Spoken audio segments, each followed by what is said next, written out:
Well, once again, we welcome you. It's always a pleasure. Today, of course, another chapter in our exciting history of Yellow Springs. A period that some of us remember as yesterday. For the young people, it was a long time ago. And indeed, if we write it down, it's almost 60 years. That seems almost incredible to us who were children in the 30s. Last night, we heard a remarkable lecture by a man who was Archbishop of New York. And he was speaking of the need of Christians and Jews to understand each other and to work together. And he spoke very movingly about the Holocaust and what happened around the world in many places because of the regularity of the atrocities, that it came to be almost ordinary, like the rising of the sun and the blooming of the flowers. And he thought that was what we must watch out for in life, to making it ordinary. And I know a little tale that I think is sweet. Once upon a time, there was a man who lived along the ocean. And the story was that along on that coastline, there was one perfect stone, round, beautiful, and polished. And if you found that stone, you would have any wish come true. And so he decided he would find it. Day after day, he picked up stones and tossed them in the ocean. Hundreds of stones, thousands of stones, day after day. And then one day, he found it, this beautiful, round, shining, perfect stone. And do you know what he did? He threw it in the ocean. He had become so accustomed to the regularity of imperfect stones that when something beautiful came along, it went too. Well, when we say in the Historical Society we're looking for a fresh view of history, that's what we're talking about. We're not ordinary. Ever occur to you, if you know the history, that when you go down the street past Deaton's, that 50 years ago, there was a pump outside of Deaton's. There were what, maybe 6 or 7 around town, something like that. And that was the source of water. Can you imagine the fear that gripped people in this village if one building would start ablaze? That was their source of water. And what about, some of you have noticed in our little flyer, the picture of Corey Street when it burned. That's what I'm talking about. Can you see something beyond what we see now to the roots of what we are? Years ago, when the students first came to Antioch, I think it was outside North Hall. Every morning, an hour before breakfast, they were up doing their exercises. And that was true in the afternoon. Now that's a pretty simple thing. But when you realize that was part of this wonderful program, this dream that man had, that there would be a balanced education, the intellectual, the spiritual, the physical, and the emotional. And the fact that he kept pushing, that those students must be so strong, became almost a model, something we're still working on today. Those were some of the things that happened at Antioch. And when you go across by the cafeteria, what we once called the old Horace Mann building, if you can visualize what it was for the Manns to live, to come out in this area, and of the pressures that they had to meet against the faculty, against the students often, against the trustees, and against so many of the conservatives in the area who didn't think this great dream would work.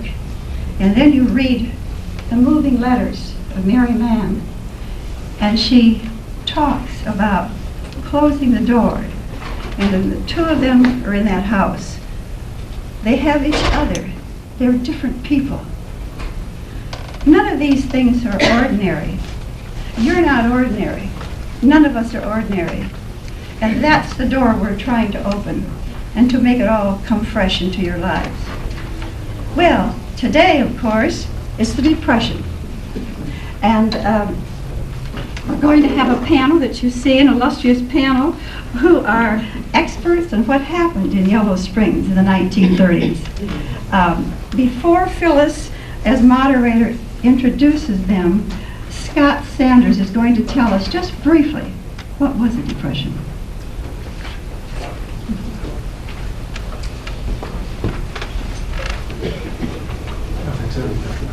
Good afternoon, friends. Glad you came. And obviously, I did not live through the Depression like my distinguished panel here. But I have spent a good portion of my life studying American history, and I hope I can help us all understand what was happening to create the situations that our friends will be speaking about today.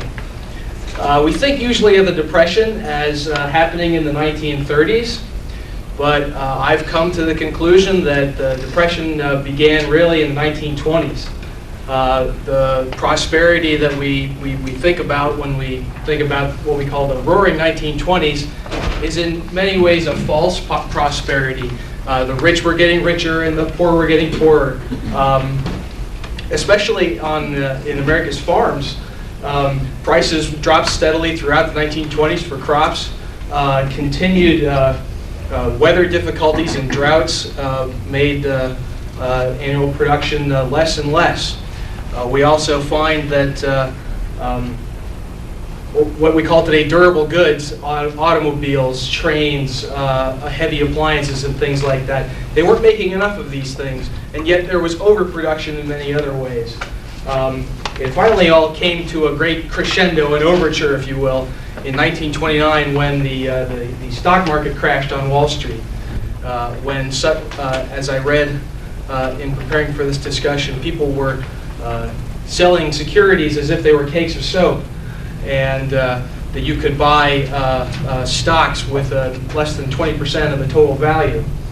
You can see how all of this is a very shaky foundation just waiting to crumble. And of course, one day it finally did in October of 1929, and that then began this period, the Great Depression. Now, America had suffered depressions prior to 1929, 1930. In fact, almost every 20 years it seemed there was one. They used to call them panics in the old days. They seemed that all you could do if a panic came was simply ride out the storm. And so in many ways, that's what the administration, the president did. Herbert Hoover, an otherwise great American who unfortunately his reputation was tarnished by something he could do very little about. The attempts to control the amount of money that was out there and to try to get work for people whose jobs were disappearing in alarming rates. In 1929, American unemployment was 5% or lower. Right now it's about 6%, a little bit lower than that. By 1933, unemployment rates were 25%, so 1 out of every 4 of us was out of work. Folks who had a sort of sense of humor about the situation, as I remember my history professor in college talking about, would pull their pockets out and call this waving their Hoover flags. And so what we arrived at by 1932 was a real sense of desperation, and almost anybody with a new idea who came along could change things. Now, of course, the man who did come along, Franklin Delano Roosevelt, was not just any man. He was certainly willing to try new ideas. He was experimental. He was a forceful personality, and a lot of people would argue that he really helped to get us through what might have otherwise brought down other governments in the world. And what we also have to remember about the Depression is it's not so much that we did things wrong, although we did, but we were also suffering under a worldwide crisis, economic crisis, as nations basically had not yet recovered from the First World War. But again, all that happened before I came around, and the folks here know it really better than I. Thanks, Scott. That we have selected today all come from different backgrounds. The two ladies were daughters of farmers. However, Mary's father was also an automobile dealer. Alva Shaw was raised in the rural area of Snipe Road, in that area. Hyde Road. And attended the Beehive School. Mary lived, when she moved to Yellow Springs, lived on Corey Street and attended the Yellow Springs schools. Kenny attended the Yellow Springs schools. Earl's schooling was here, and so was mine. Alva could tell us something about her life on the farm.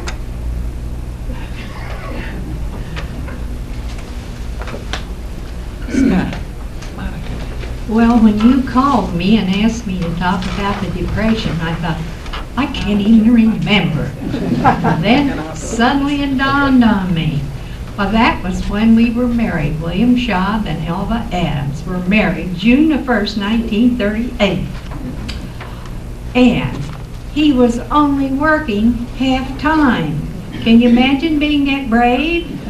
He worked at Springfield Machine Tool out there on Southern Avenue in Springfield and brought home a check of $15. $15. Well, where did we live? 202 North Walnut Street. 6 rooms and a path. That was just at the time when the sanitary sewer system was being pushed around town, and they wanted everyone to be part of it.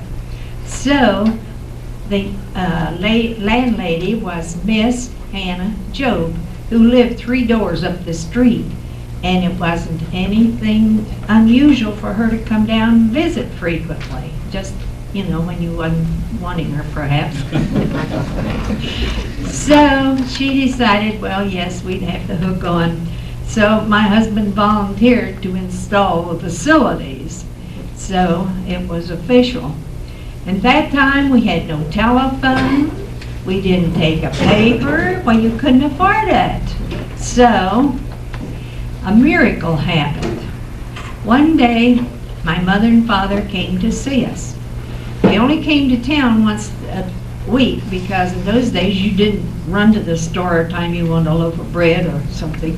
So they came, and accidentally the rural mail carrier had put a copy of the Yellow Springs News in their rural mailbox out the end of the lane. So they read the paper and then they brought it to us.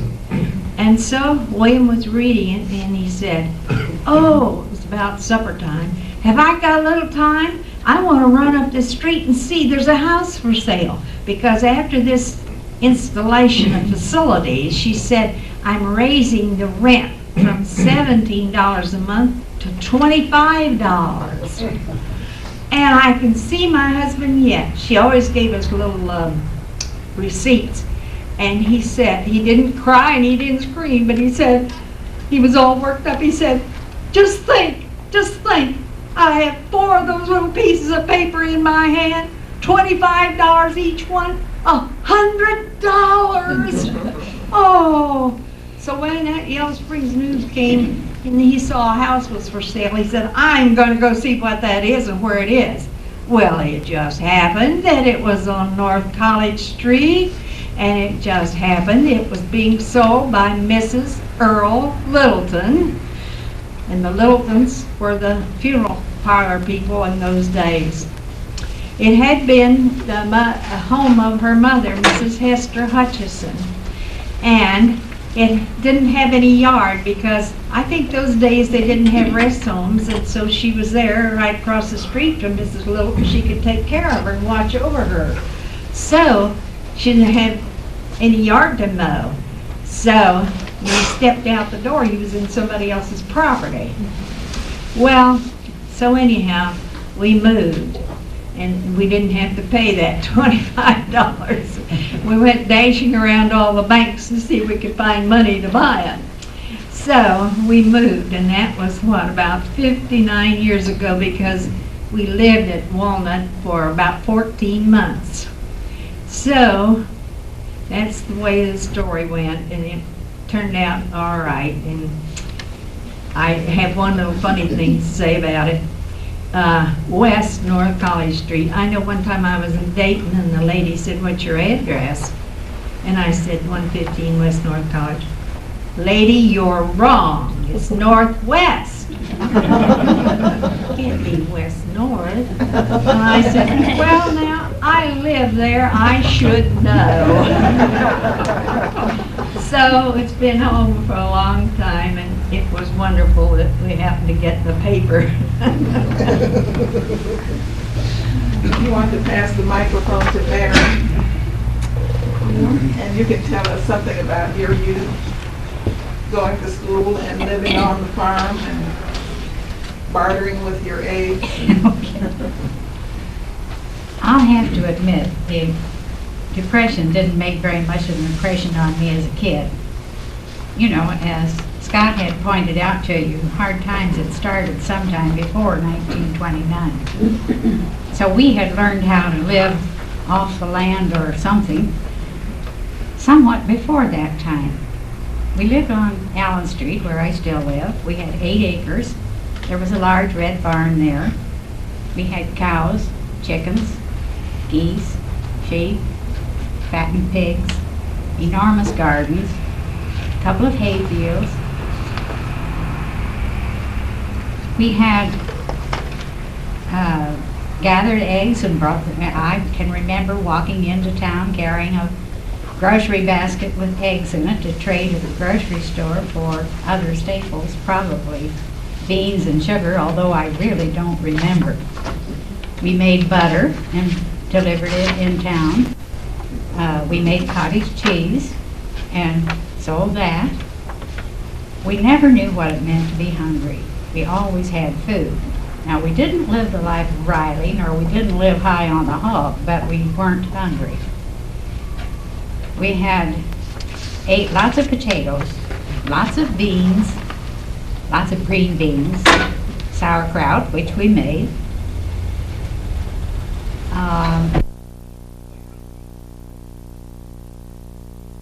We gathered hickory nuts, walnuts, persimmons, and oh yes, pawpaws. At that time, you could still find a pawpaw tree in the area. We had an apple orchard. We kept apples, stored apples, and a big basement in which we kept a lot of food. Clothes, that was another problem. I was the only girl and very rarely got something new. Since I was the oldest in the whole clan, I never had a hand-me-down. I had 3 brothers, and Mother had learned very early that you could do a lot of things with a man's suit. You could make a boy's suit, and you could make a skirt, you could make a jacket. He had no money to speak of that I remember, although my father was an automobile merchant. He started business in Yellow Springs on the corner where the Sub Sandwich Shop now is. But he was there a very short time before he decided Xenia would be a better spot. So he moved his shop to Xenia, but we stayed out here on the ranch at that time. You realize we were not in Yellow Springs, we were township. Since we were township people, we had the choice of going to Hyde School or to the Yellow Springs School. And for some reason, my father chose Yellow Springs. We walked to school. There were no buses. I know we carried a lunch, and you know, to save me, I can't remember what it was. It probably was peanut butter. Mother relied heavily on peanut butter. We always had fruit.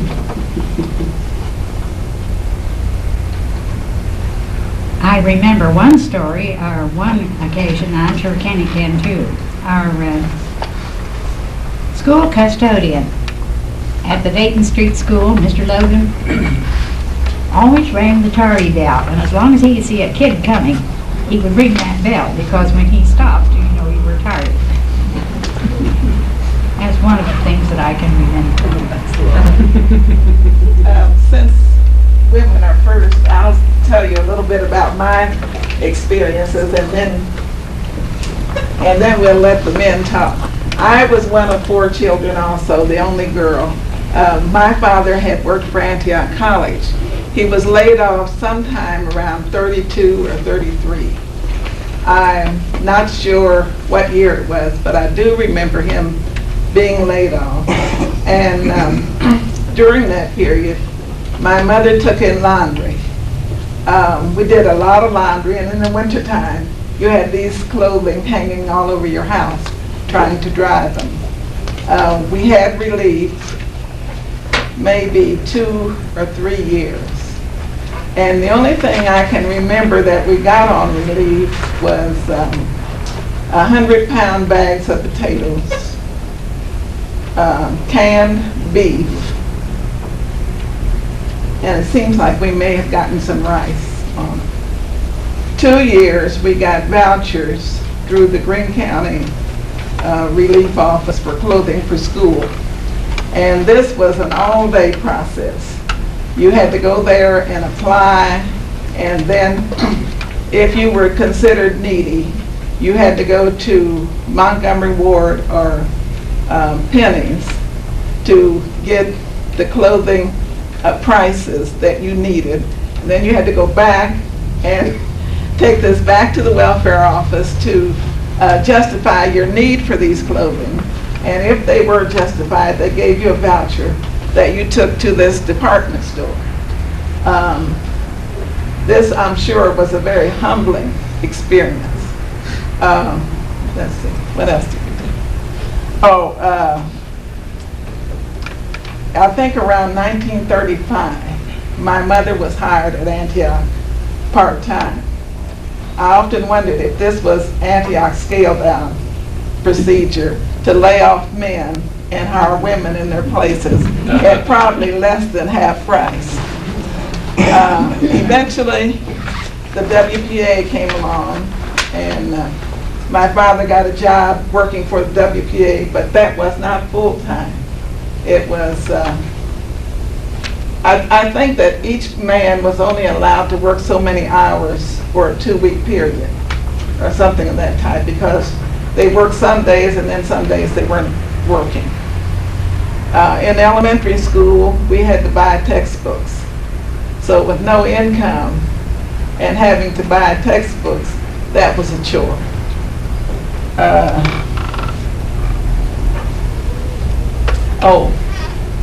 Sometime, and I can't remember what year, the World War I veterans received a bonus. My father was a veteran. He received a bonus. And we were able to make some repairs, pay some long-standing bills and things of that type. So now we'll talk to the privileged person. I don't know where you get that. Kitty Campbell. Okay. Well, I went to school over on Elm Street where Ann Bealey lives the first 2 years, then over on Dayton Street to grade school and junior high, and then down to Bryan. And speaking of Bryan, when they built that Bryan High School, there is no basement under it, but they had to level off some land. And one day, another fellow and I were down there. It was noon hour at school, and there was a guy on a tractor pulling the scoop behind it. And he came to the edge where the tractor went up like this, and the tractor went up like this and came right back over, and he jumped, but it caught his foot.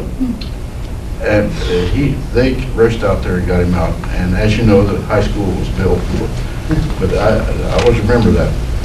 Then I had a paper out, Springfield Sun, a little later on, and John Folk and he lived right here on this spot at that time, would meet the streetcar downtown right in front of Dumfries Real Estate. And we'd have to insert our papers every morning. We'd meet at 5:30 down there, pretty early. And so I had everything on the east side of Zinc Avenue, and he had the west side. So that was our activity at that time. And John's dad worked for DT&I in Springfield, and he was able to get these, I don't know what you call them exactly, bombs that they were made of lead, and you clamp over a railroad rail, and they bend real easy. And he'd get those, and we'd put them on the streetcar line right out here, and every time the streetcar come along, those things would explode. And we thought that was great stuff. And let's see, what else?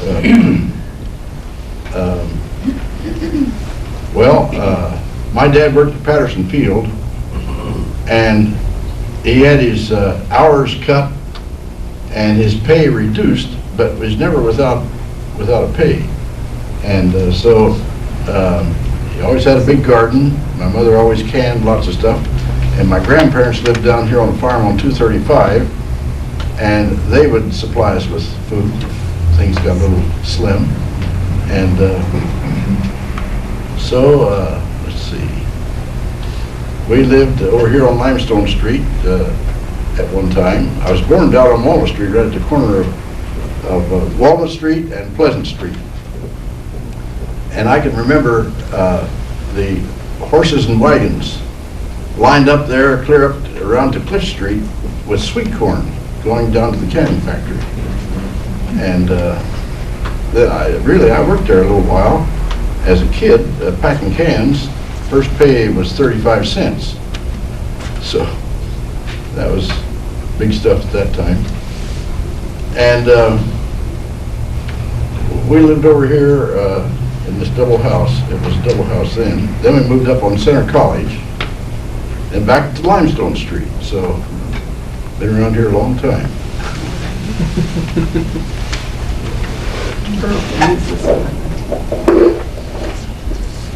This is Earl Hall. I think most of you have heard him speak before. And Earl grew up with a large family. However, his father was employed, and he can tell you about that. My father was gainfully employed until 1929. And I like to talk about myself. I was more fortunate than my father.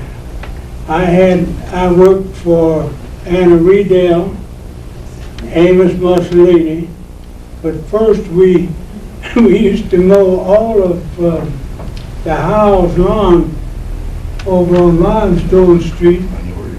And my cousin and I, we got 15 cents apiece, and it would take us 2 evenings after school to mow the whole yard.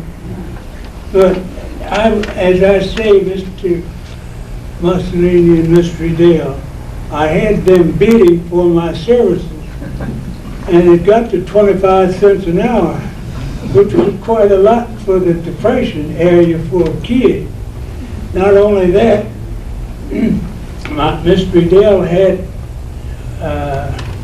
an apartment she rented, and the lady that lived there, Miss Lipton, would pay me 25 cents an hour to babysit with my sister, babysitting with her daughter.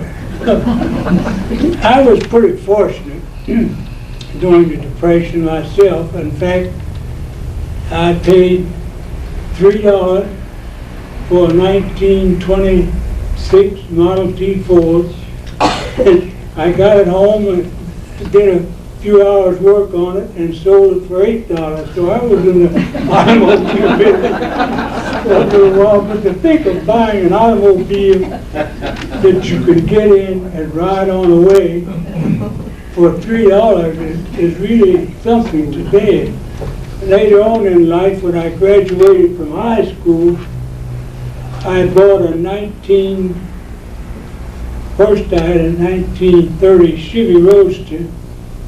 Then I bought a 1930 Oakland. I paid $35 for it. But the next day after I bought it, I got license on it and headed to Washington, D.C., and the old car never missed a stroke. So I don't understand today how things have gotten so far out of hand. I know we had a hard time getting a hold of a quarter back in the Depression, but look what a quarter would buy. Today, I bought cars for much less than the people paid for tax today on an automobile. But I've had the same childhood as the other 3 years. I grew up in Yellow Springs, born in Yellow Springs. We're hoping that you and the audience will think of questions you'd like to ask the panel. And while you're thinking of it, maybe we should talk about the games that were played at Elva's school. Elva went to a one-room school, and she was fortunate enough to have the same teacher for 8 years. And she could tell us something about your school life there. Well, You it need the was microphone. Beehive School out here on the Dayton Pike, Dayton Yellow Springs Road. And yes, I had the same teacher from the first day in the first grade to the last day in the 8th grade. And when I would go to Sunday school, the kids in September, they'd say, "Oh, I got Miss Bell. Who you got?" Same one. "Oh, I got Miss Long. Who you got?" Same one. That went on for 8 years. Now they call it continuity.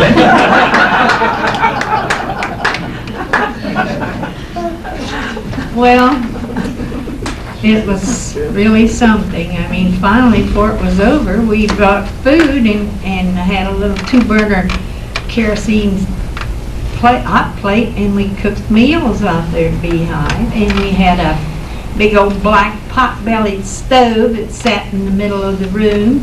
And I remember, oh, this was something. I remember we used to go down and play, you know, that you go down those hills, there was a little stream there, and it was frozen over. So the kids said, "Oh, at noon, let's go down there and play."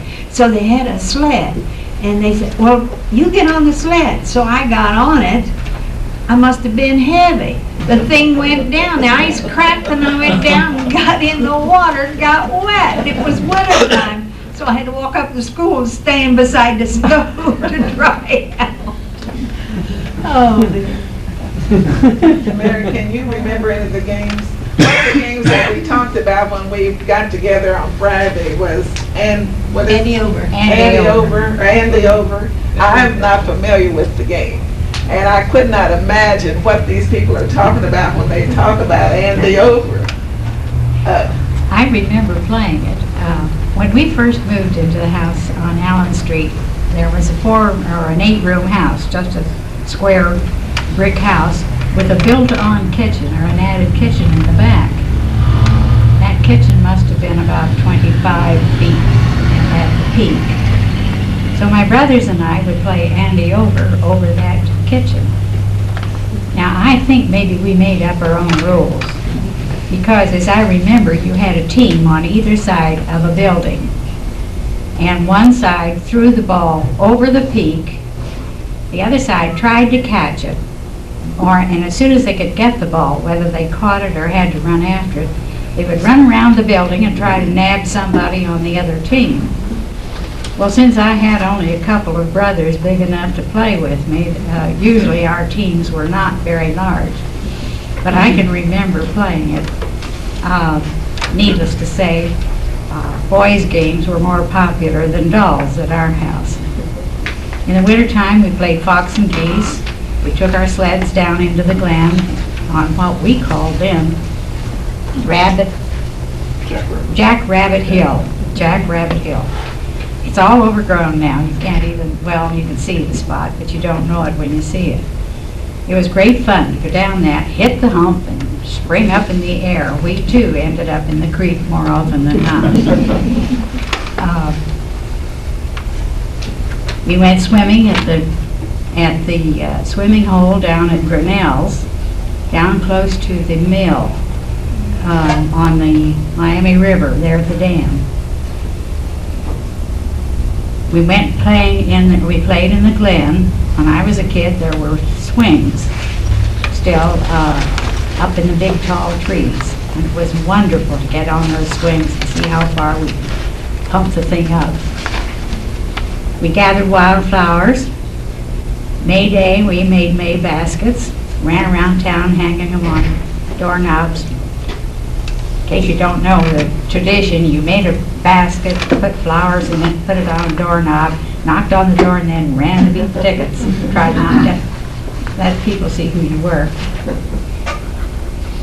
Did any of you attend the theater at the Opera House or any of the plays at the Opera House? When we were, Kenny and I were part of the time in the same class. When we were kids, Antioch put their operettas on at the Opera House, and the school kids were allowed to see them at the dress rehearsal for free. So we always got to see that. Movies, rarely. Once in a while, we did get to go to Springfield to see a movie for 10 cents. Maybe 5, I don't remember. We walked to the traction, took the traction car into Springfield. We played a lot of teaching school. I think that's how I got started teaching school. How about you? Well, I don't suppose many of you remember the Giant Stride over at the Dayton Street School. That was like a big post set up here with chains coming down, and it would spread out like this. There'd be 2 loops on it, and we'd have it all fixed up before recess started. Who was going to get number 1, 2, and 3, and so on, and you'd wrap that around the other chains. Then the guys would get the thing going. Boy, you'd swing out almost straight out. Jack, I bet you remember that. And then, Never got out this even. well, maybe not quite, but close to it. I got one question for you. Do you know why they called the school out there the Beehive School? I asked my grandfather several times and he couldn't remember, even though he had taught there. And Aunt Dell taught there. Did everyone hear the question? The question was why Beehive School was called Beehive School. And we do not know the answer up here. Where exactly is that? Elva, where is Beehive School? Right out here, as you go on towards Fairborn. It's been made into a residence, it's still standing. What road is it that always ends on there? Houston? Rocky Miller used to Yeah, live there. yeah, Millers, yes, right. Sounds like the teacher was probably busy as a bee. That might have had something to do with it. 4 schools, Margaret: Hyde, Concord, Central, and Beehive. 4, is that right? Earl, what kind of games did you play? Well, pretty much the same thing. They spoke of the Giant Stride at the schools. Yeah. That was taken down. My brother accidentally hit a girl in the head with that, one of those swinging things, and they had to take it down. I don't think they ever put it back up No, I after don't that. think so. Yeah.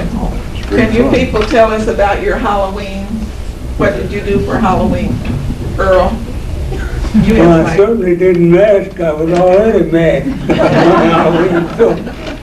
Did you go trick or treating or did you just go tricking? We did more devilment on Halloween back in my day than they do now. No, I don't remember trick or treat. I never called it Going on when I was young.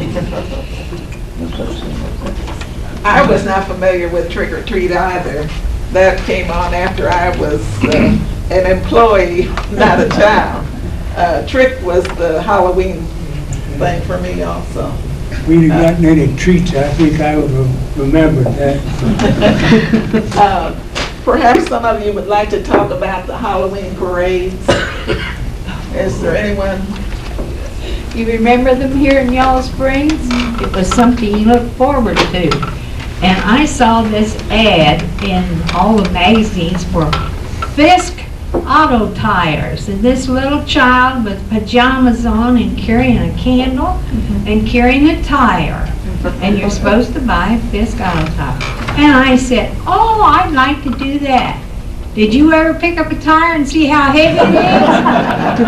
I hadn't. And I found out that night, but you know what? I did win a prize, and the merchants and different ones in Yellow Springs gave prizes. And the Ralph Osters, who had a hatchery and had chicken farm over there, donated a dressed chicken. So I got a chicken for my prize. I didn't participate in the parades because as a kid I wasn't allowed to come into town and prowl around the streets the way kids do today. Not in the daylight, never at night. But we did occasionally get to come in and watch the Halloween parades. I remember one year in particular, Victor Esterline and his wife, who lived near us, I think, well, I know that Charlotte Drake talked about it in last week's or a couple of weeks ago, Yellow Springs paper, having costumes totally covered with feathers. Amalia and Victor were the two that dressed up that way that year. It was amazing. Totally covered. Carried an umbrella that was covered with feathers. Lights on the points of the umbrella. Another year they dressed as corn shocks. And won a prize, needless to say. There were always booths along the street selling homemade candy or candied apples or, you know, all the good things for the dentist. But I didn't participate in any of the tricks, but I'm sure Kenny could tell you some of the things that happened. He can't, I can tell you. Well, they used to block off Senior Avenue starting here at Glen Street and on down to Corey Street and over at Short Street to Dayton Street. And they'd have a parade there, all sorts of different costumes. And when the streetcar would come along, he would just have to inch his way up the street or down the street, whichever way he was going, because so many people. And there would be clowns that would climb up on the streetcar and, you know, wave to people and all that kind of thing. One time, Leo Hughes and I dressed up as the Gold Dust Twins. Gold Dust was a scouring powder you could buy then, and we won a prize. Things like that you don't forget. Earl said he didn't dress up, so he can't participate in that one. Perhaps some of you could talk about marketing. When you came to the store and bought your groceries, were they delivered? Did you carry them home? Something to that effect. I know that during my time, Wise Grocery Store would deliver groceries. In the 40s, probably, one of my brothers worked for them, and then later on another brother worked for them. But early on, I can remember Wise delivering groceries to the homes of those people who either had ordered them on the phone or had ordered them and were unable to carry them home. I understand that was a service that had gone on early on. Some man named Ford Kirshner had a delivery service. Wise store. He delivered for Wise also? Yeah, Northern Wagon. Okay. I also understand that there were street vendors, men who came around selling various products, and we had a man here in town who sold fresh fish. I saw his picture back there with Herb Ellis on one of the displays that Margaret brought down. Mr. Coleman sold fresh fish, and who can tell us something about that? Kenny? Well, he would have a bugle in the car, and it was a Model T open car, and he'd blow that bugle. And, you know, the people in the neighborhood then would rush out and find the fish from it. They'd move on and do the same thing again. I questioned how Mr. Coleman kept the fish fresh, and Earl tells us that he had an ice house, that he gathered the ice in the winter and moved it to his residence on Livermore Street and stored his ice in a barn or something with sawdust. He'd cut ice off the lake. He would cut ice off the lake in the Glen. You know, they used to sort big chunks by hand. Then they hauled it to his barn and the sawmill nearby. They got a lot of sawdust and covered it. And then in the summer, you could dig it out of sawdust and deliver it to people. And that's the way he kept his fish cold too, and fit to eat. I can remember various other vendors, ragmen particularly, who would come around and they would buy old rags, and you got so much a pound for them. Now, if they got rags from our house, they only got rags. Because before any rotten thing went in the rag bag, everything was stripped from it. The buttons were taken off, the hooks and eyes were taken off. If it was sheets, the whole part of the sheet was taken off and saved for bandages or something like that. However, that seemingly was a big business at that time to buy rags. They also bought papers. And my grandmother lived across from Antioch, where the library is now. She had a barn, and Antioch dumped their paper in her barn. And then, on a regular basis, a man came and bought this paper at so much a pound. And I think he also bought steel. But I do know about buying the paper. We also had men who came around repairing pots and pans. And, that sounds rather silly now, but there were aluminum pans, I guess they were aluminum, that would develop holes. And these men had some way of repairing them. Or they would sell you a kit to repair it with. Other salesmen that I can remember stopping sold all kinds of gadgets. And it was not uncommon here at that time for a salesman to knock on your door on a daily basis during the summer. I don't remember very many tramps and hobos coming to our house, because if they saw all of us, then they knew that there wasn't anything we could share with them. But I'm wondering about the people who lived in the rural areas. Yes, we had a lot of hobos stopping at our house. Evidently, if there is a signal that or a sign that they leave, my mother must have been marked as a soft touch. No one was ever turned away. They always at least got eggs and bread and butter, nothing else. Probably some beans. But yes, we fed a lot of hobos. I can remember them sitting on our back step. They never would come in the house. Always sat on the back step and ate their meals. What about Glossinger? What about what? John Glossinger, Iceman. Will Glossinger. Huh? It was Will Glossinger. Well, He Bill was, Glossinger. yeah, he was delivering ice around people that had ice He boxes. and Ernest Shaw. Some people had ice boxes. Yeah. Many of us didn't. We had not a spring house, but a milk house from which we pumped cold water down into the troughs, kept our milk, butter, cheese, cottage cheese. Food was kept down there. You know, I don't know why we didn't all die of botulism or something. We home canned everything under the sun. Leftover food was kept in the basement or in the spring house. No one ever got sick. I don't really know. But, ice boxes were not popular with everybody. But sickness was. Sickness was. In our house, castor oil was the mainstay. You even look cross-eyed, you got a dose of castor oil. My mother had a cold remedy made of sliced onions with sugar sprinkled over them.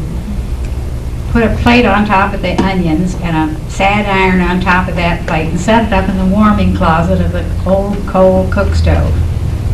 And that would seep out a real sweet, sticky, onion-flavored juice. Must have been good, because I'm here to prove it. I always tell people that one of my first experiences with evictions during that period. There were 4 of us, and we all had the measles. And 2 women who lived across the street from us were being evicted. And they were older women. And my parents went over there to help them. And of course, we went to see what they were doing. So here we are out of doors, and that's always a no-no if you have measles. You're not supposed to be in the sunlight or any of those types of things. So it was a very tiring day for my mother to keep us in the house and help these people. Another situation of evictions that I remember, a family, I think it was the mother and father and 2 small children, were evicted from their home one night. And I say night because it was dark. Could have been 6:30. My father went to help them. Several people were there. And it was a very emotional thing. The deputy marshal was carrying their furniture out. Neighbors were carrying their furniture back in. And this went on, and then the sheriff came, and it was quite an experience, and one that I have not forgotten. But many people owned their homes, which was a blessing. My father owned our home, so that we were pretty stable as far as housing was concerned at that time. My mother was a cod liver oil addict. We had cod liver oil every Sunday night. And I think that Dr. Taylor probably said, this is a substitute for vitamin D or something, and they need it. So we did have cod liver oil. She gave us Father John's sometime, but I don't know why. But we did have Father John's sometime. Does anyone else have any remedies? Well, there was always the good old standby Vic Sav. Even then it was popular. Mentholatum at our house. Right. Mentholatum. Mentholatum. And there was, the Watkins people put out a mentholated salve of some kind that was very popular. Mustard plasters, lard laced with coal oil, kerosene, was sometimes used. Yes, Brigitte? Well, you had a cure for hiccups. A cure for hiccups? I had. Uh-huh. You're asking me to remember something I told you years ago. Oh, among other I things. have no idea what I told her. You better tell them. I was telling Scott earlier, some of us suffer from CR. And he asked me what that was, and I said, can't remember. Right. Right. I think you had us standing upside down drinking water or something Oh, like that. yes.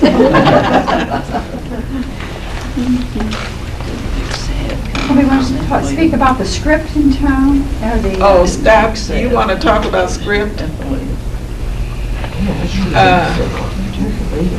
You want to talk? Sure. I put up in the back of the room some of the currency, the money that was printed at the old Antioch Bookplate Company for what they called the Yellow Springs Exchange. It didn't last very long, but in an effort to see that the people could sell what they had, or at least exchange it for things that they needed, the script was printed in large numbers in a variety of denominations. Ernest Morgan, who was the president of the Bookplate Company in those days, recalled that he made a mistake in the printing of the money, which made it difficult to counterfeit somehow. And while it was a personal affront to a guy who was such an artistic printer, it worked out okay. It meant that it couldn't be reproduced easily. He and his father, and I think later Freeman Champney, all took measures to get other local merchants to cooperate in this organization. They would exchange, individuals would exchange their labors for food and clothing and staples and household goods and anything that they needed. The Bookplate Company itself exchanged printing for almost everything.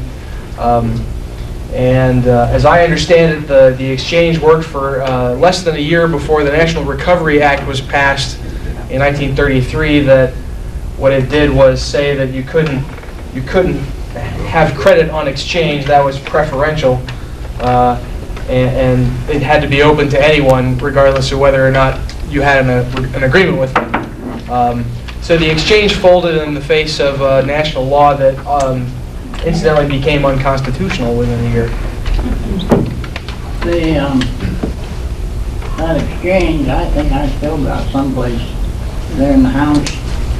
A couple of those tickets are red, but you could keep those, and about once a year, they had an auction down in the gym at the high school, and you get down there and use those, and as they auctioned off this, that, and the other thing, you paid with them with that. I bought the first hammer I ever had, converting those tickets to get a hammer. I think it cost me $1.50. That's not too bad, because those were a nickel and a penny each, those red ones. I don't remember how much they were, but well, they were either 5, 10 cents, something like that. It took a handful of them to get anything, but I don't remember how I came to have them. But I remember I bought the hammer. The currency that Jack's talking about is in the back. You can have a look after that. There was a lot of bartering going on during that period. I know Mary talks about exchanging eggs. My family exchanged eggs. One of the things that I'm curious about, I'm going to get to your question. One of the things that I'm curious about also is, I don't remember whether bread was available in the stores before sliced bread, or did you go to the bakery and buy it? I remember this great thing of sliced bread being in the store for a nickel a loaf. And I'm talking to you and Margaret and anyone else that could help us out with that. I remember sliced bread, and I remember as a probably junior high or high school student, we visited the Kroger Baking Company because we, were using Kroger bread, I guess, bread from some baking company. There was a bakery, on Xenia Avenue. Yeah, and I know that, Bish Adams had a bakery. And I'd rather listen. I thought you were going to talk about the bakery. Okay. Mary? What's your question? How'd you guys do your laundry? Well, depends on what era you're talking about. When my mother was taking in laundry, she was doing it on a scrub board. And Does that mean you kept rainwater or spring water? we did not have a cistern. We had a well, but we did not have a cistern. And of course, we had a runoff barrel outside of the house that collected rainwater. Sometimes we would use that. Mostly we washed our hair with it, though. I don't remember. For some reason. I'm going to talk about it. Yes. When did people finally begin to believe that the worst of it was over? The question is, when did people finally believe that the worst of it was over? Depression? For some of us, it's never been over. For some of us, I think World War II, many people became employed then that had been unemployed. Yeah, the die-hard Republicans always said Roosevelt never solved unemployment. He had a Second World War that made employment. That was out in Iowa. Yeah, well, I'm sure it's not just in Iowa. Nina? I was joking when I said it was never over, but my daughters will verify that people who grew up in the Depression save everything. You just don't throw away string, or you don't throw away all kinds of things. My dad was even worse than I, those of you who knew him. So it had its after effects. When it was over, I don't know, it was so gradual, I don't think anybody knew. Mr. Roosevelt probably was responsible for the better part of it. Do you remember CCC? Oh, yes, they had Working? What did CC they camps do? in Bryan Park, and the young men working over there, and some of our local youngsters went. Bob Tibbs, who else? I can't remember, but there were out-of-town guys that came here, Yeah. and they romanced some of the girls and married them. Right. That was not what 3Cs was all about. But we did have a 3C project here. They developed Bryan State Park was the Right. project that the 3Cs had here. Developing the paths and putting in stone walks and putting the little stone wall around some of the ponds and things of that type. It did bring a lot of young men to the community. The 3Cs here at Bryan Park was the Lily White organization. The 3Cs for blacks, I don't know where it was someplace in southern Ohio. There was also NYA projects. Here in Yellow Springs, Mrs. Livingston managed the NYA, which was a youth organization. And you could work, I'm trying to think, was it like 15 hours a month? You could only work so many hours. And I think your salary was like $16, $15 or $16 a month on that project. Was the WPA all white too? No, there were ditch diggers on the WPA who were not white. One of the things that I found about the WPA projects was your timekeepers, who were the hot shots on the WPA, were all white. And I always felt like, and I felt like this because my father felt like this, they were very selective in the men that they hired and the number of hours they were able to work. When the WPA project ended here in Yellow Springs, many of the men who had been with the WPA were taken to Wright-Patterson on WPA projects. None of the blacks went to Wright-Patterson at that time. Nina, back to you. I was going to ask you about your father's WPA project, whether it was local. Yes, it was. So they had local. They were putting in the sewer system here in Yellow Springs. They put in the sewer system. They built the library, which is now the superintendent's office. They put in the walkways around the Dayton Street School. And let's see, what other projects did they do? And they did the culverts and stuff. They did work in the Glen, though. Did they build the bridge school? Did they build that bridge? I don't know, because I think the bridge was there. You're talking about at the lower level, the ravine. I think that bridge was down there before the WPA. That bridge was, went out when the state moved the highway. Well, it was flooded out. It was washed away one time in a flood, too. Well, there is a beautification project that went on down. As kids, we went over it all the time. They built Dutch ovens and they beautified down in through there. They built a, now I'm not saying WPA did it, somebody did. Well, they could have, because I think there was some stonework down there. I barely remember that. Well, some of that stonework down there were the foundations of the mill house when it was A hotel. hotel or whatever you want to call it then. Does anyone else have any questions?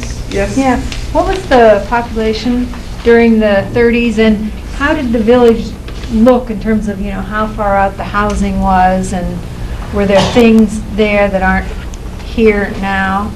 I noticed, like, for example, I saw a aerial view and it seemed like the Carr nursery existed then, so that all those houses that are there aren't there. Well, I'm like Mary. I didn't venture too far away from home. And if I did, I didn't go that direction. I lived on the corner of Dayton and High Street. King Street was country. Going north past Union Street was country. And Union Street was right behind the Dayton Street School. So just from, say,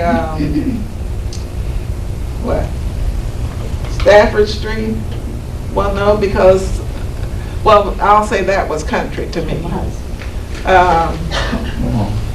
Going south. South College was country because the city dump was up there. Yeah, So I live in the country. yeah, you probably did.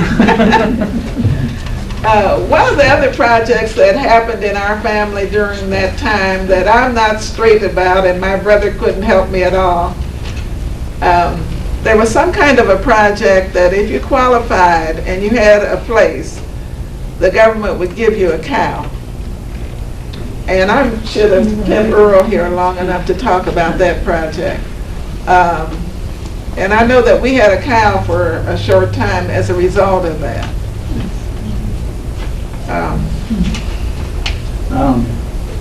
Are you saying that Union Street, north of that was country? That was where the chicken hatchery and all was. As far as I know, that was in the village. Well, I'm saying to me it was country. Oh. Well, I'm not dividing the township from the village, because I'm not sure where township lines began. Because the land on, I know that all that land of houses and all going all the way out to where Gene Birch and all that. That whole area was my grandfather's pasture, where he pastured his horses for delivery.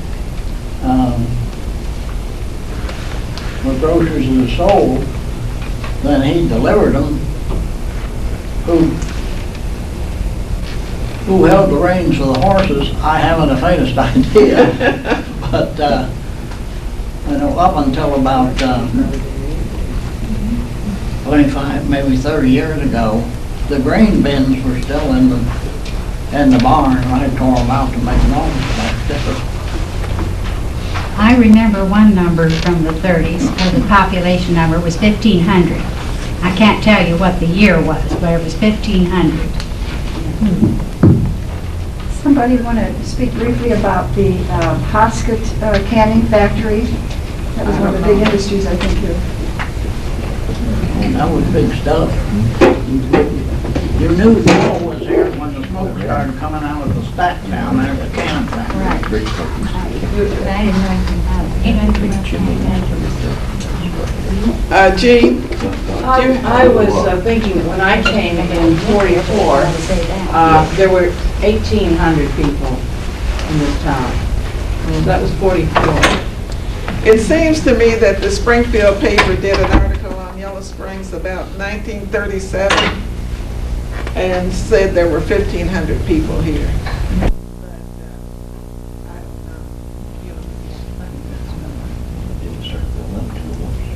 All of the country south of Antioch was country. There were no houses out there except where the horse farm is, or the horse riding stable, and a couple of farmhouses which long since have been torn down. But all of the housing south of Allen Street, that was all country. We played in the wheat fields and the corn fields and didn't know any better. Some of the college were the major employers in town. So was it all just sort of service kind of work? During the Depression? Yeah, during the 30s. Was there any large factories then? Any what? The question is, what industry or what source of employment was here in Yellow Springs during that period? Well, about that time is when the foundry got started, and the Hammond Dry Wright Company got started in the 30s.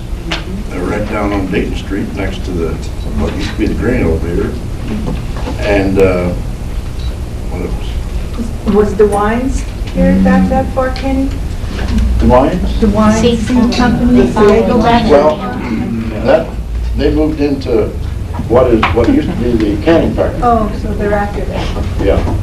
I can remember when they had their seed operation downtown here where the Winds is now. And I was carrying papers at that time, and I go in to collect from Tom DeWine, old Tom DeWine. Now that would be, what's his name, the senator? Mike's grandfather. And when I collect, he'd put his hand in his pocket, boy, he'd bring out a handful of change. I used to think, boy, that guy's really loaded. And he probably was. That's where YMCA was. Well, he started down on George the, DeWine was Mike's grandfather. Well, then his great-grandfather. Yeah, his brother's maybe. Yes, his great grandfather. well, Dwayne Hammond started down on the mill down on Little Miami. The road cuts off and the covered bridge was burned. And that's where the mill was. And Howard Hamlin developed that means of feeding clover seed, and they moved it up. That's when they went into the cannon factory, but down where the Winds were. Here goes. I'm sorry that Earl's not here because Kenny mentioned that the early industry was like Morris Beams and Dry-Rite, Hammond Dry-Rite. Yeah. Those were white organizations, white-only employees. Many people are not aware of that. Well, didn't he work for Mussolini? But that had nothing to do with Morris Beams. Just one thing, Claire, did you have garbage collection back alleys? We didn't. We did not have an alley around our house. Oh. But there were people who did have garbage collection, which was Cassius Bell and Mr. Baber, I know, did that. Who? Bobby Hamilton's father. Didn't he? I don't know. They I know those. back to their farms maybe and fed the hogs or whatever? I don't know. I would suspect that that's what they did. You know, we had a dump here in Yellow Springs, out where the swimming pool is. And I don't know how often the village collected trash to take out there. I know that you took your own out there, but I suspect that the village or somebody collected trash on an annual basis or something. But generally, Ernie Shaw would come around and collect trash like newspapers and all. It is. Okay. I think that we're going to have to cut this off. I hope that everyone has learned something. Sorry. Well, it was a wonderful meeting, and certainly not ordinary people. I think we should do it again.